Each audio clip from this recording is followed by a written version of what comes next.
Hello, everybody, and welcome to podcast number 57 of The Real Estate Show. I'm Cherise Selley. With me is Shawna Uehling. We are part of Selley Group Real Estate here in Colorado Springs, a tiny but mighty brokerage. We really love our clients, and we love to bring some of the experiential knowledge that we're walking through to our clients, and we're going to report on it on the podcast as well as market updates and other information. I mean, who knows what may come out of our mouth today?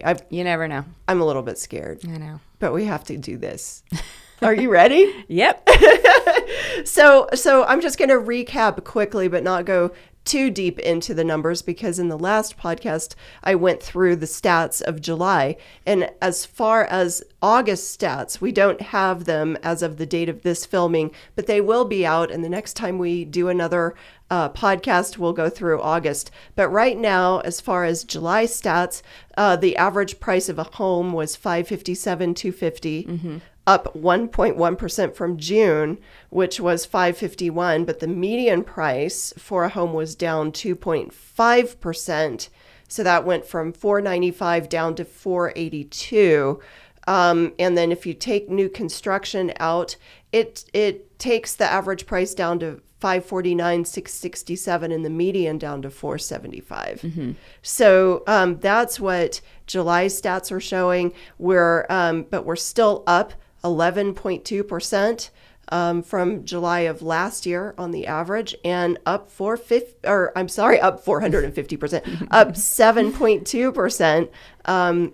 The median was 450 last year. So we're still up, people, because if a running average of real estate is a normal appreciation that people forecast as maybe 3% a year, we're still, even in a correcting market, we're still above that. Yeah. That's the good news. Yep. That is the truly good news. And Shawna, okay, so school has started. People are they're maybe waking up from the summer and all their vacations and getting people settled and all of that. And now I think as we air this podcast, people's heads might be getting back into real estate. Yeah. I think so too. Yeah. So it'll be interesting to see where that goes. And as far as, the time frame of filming this podcast and learning a little bit more about where the market is. Yes, we are in a correction stage, a stabilization phase. And let me go through some stats that Bill McAfee has shared, because I think these are great. Bill McAfee, he started Empire Title, and Bill is a genius with economic updates and forecasting and that information. And he had a really, really good informational video that he sent out to us agents. And I just think there's a couple of things I really want to share. So, this year we've had the biggest jump in active listings since 2003. Really? So that is, I think, directly related to interest rates and climbing, and then active listings. So that's locally here. So I think people, please know, though, we're still undersupplied. So if we're having 2,500 active listings right now, and the normal is maybe 3,500, we're still under that. So don't let that freak you out completely. He was mentioning the pre-foreclosure time is up, or the pre-foreclosure notice of election and demands are way up. Yeah. But it went from 100 to 400. But that's still up. And most of those are first-time home buyers or people who put the least amount of money down. So that's the danger zone, folks. Right. When the market changes and there's not any money down, and then maybe there was still COVID layoffs or people are still adjusting, trying to find their traction, that's the danger zone, I think. I don't think we're going to just hit a foreclosure crisis in Colorado Springs this year. Yeah, I was on the phone a couple days ago talking about that with a client, and, he's in finance and he is seeing it on his end.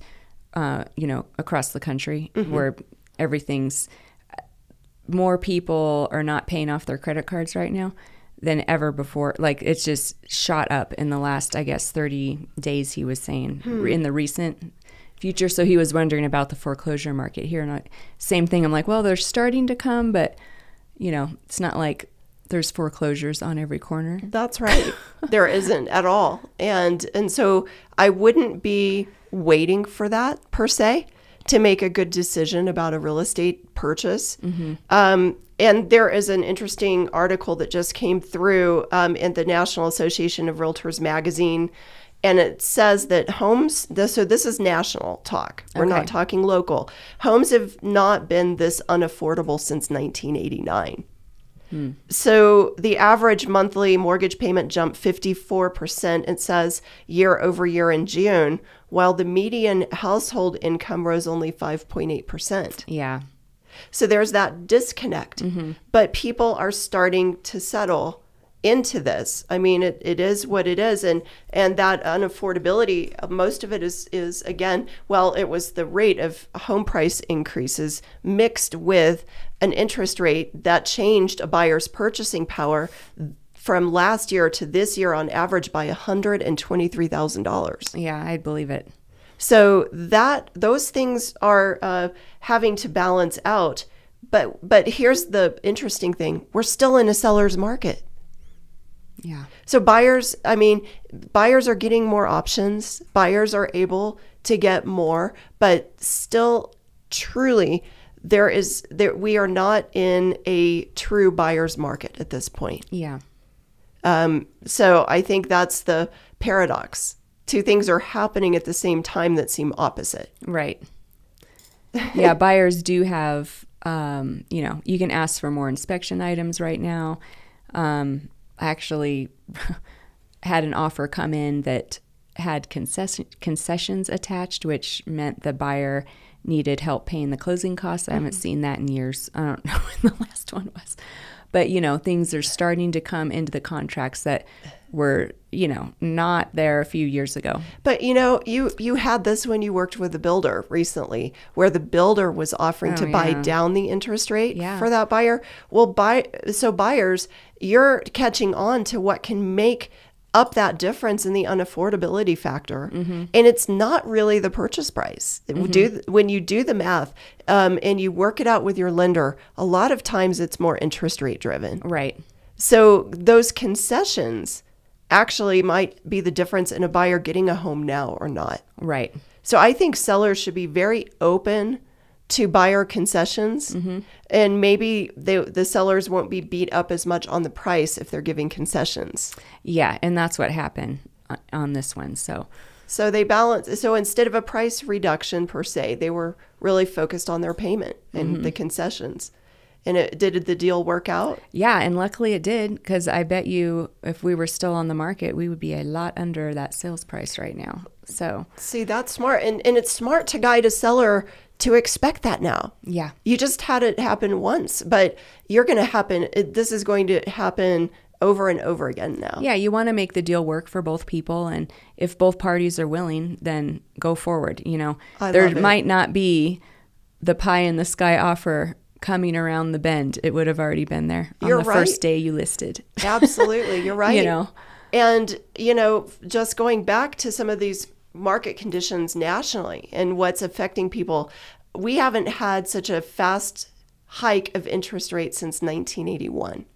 Bill McAfee explains. Yeah. So this climb, again, the interest rate itself is still at a historical low, but it's just that it climbs so fast. Well, and we have a whole generation who have never seen it.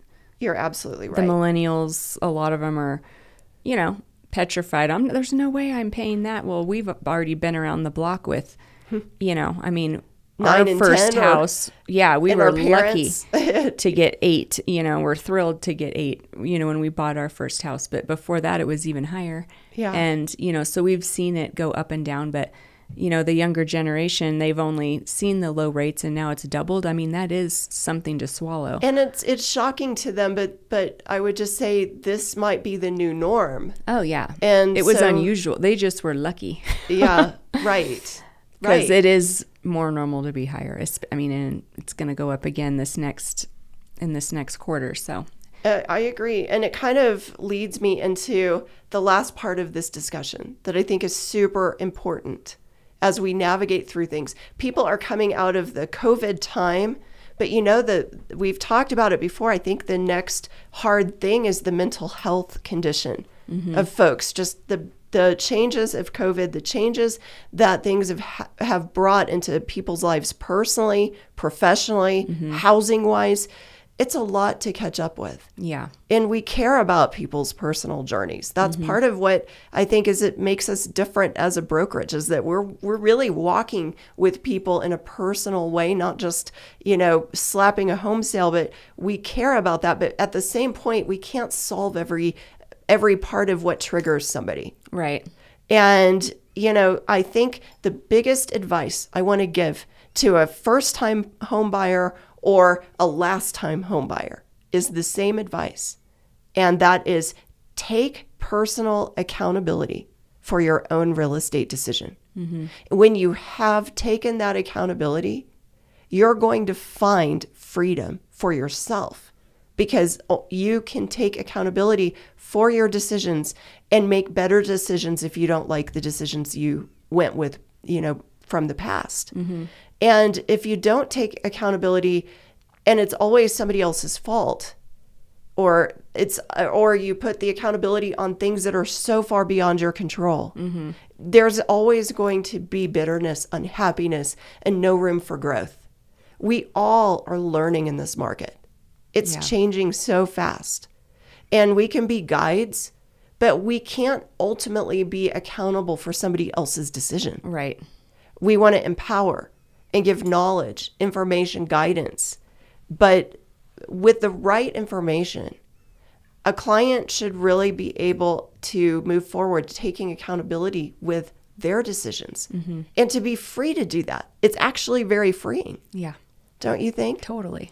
It's very good advice. Yeah, I just really want that. And Shawna, there's so much more to talk about. We always are out of time every time. Until next time. Yeah, that's right. But thank you guys so much for checking in with us, and we will catch you next time, where I think we have a really fun edition this next time. Have a great week.